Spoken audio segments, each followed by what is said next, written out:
আগামী ৫৫ বছরেও যাতে এরকম কোনো ইতিহাস স্থাপন না হয়, সেরকম একটি ঐতিহাসিক মুহূর্ত আমরা তৈরি করতে চাচ্ছি। সারা জাতি সেজন্য প্রস্তুত আছে। তার আগমনকে কেন্দ্র করে যাতে নিরাপত্তাজনিত এবং প্রোটোকলজনিত কোনো বাধাবিঘ্ন না হয়। আমাদের প্রিয় নেতা জনাব তারেক রহমান দীর্ঘ ১৭ বছরের কষ্টকর নির্বাসিত জীবন শেষে স্বদেশ প্রত্যাবর্তন করবেন। সেটা একটি ঐতিহাসিক ঘটনা, ঐতিহাসিক মুহূর্ত।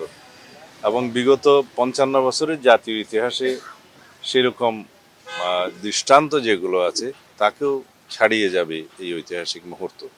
আগামী ৫৫ বছরেও যাতে এরকম কোনো ইতিহাস স্থাপন না হয়, সেরকম একটি ঐতিহাসিক মুহূর্ত আমরা তৈরি করতে চাচ্ছি। সারা জাতি সেজন্য প্রস্তুত আছে, সারা দেশের মানুষ অপেক্ষা করছে।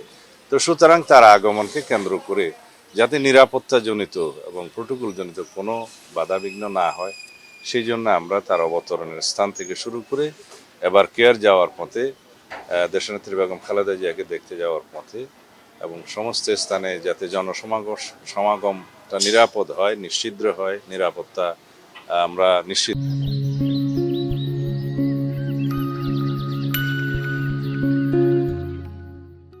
করতে পারি এবং জনগণের সামনে তিনি যে দাঁড়িয়ে কৃতজ্ঞতা জ্ঞাপন করবেন, ধন্যবাদ জ্ঞাপন করবেন, সেই জায়গাটাকে আমরা চিহ্নিত করেছি।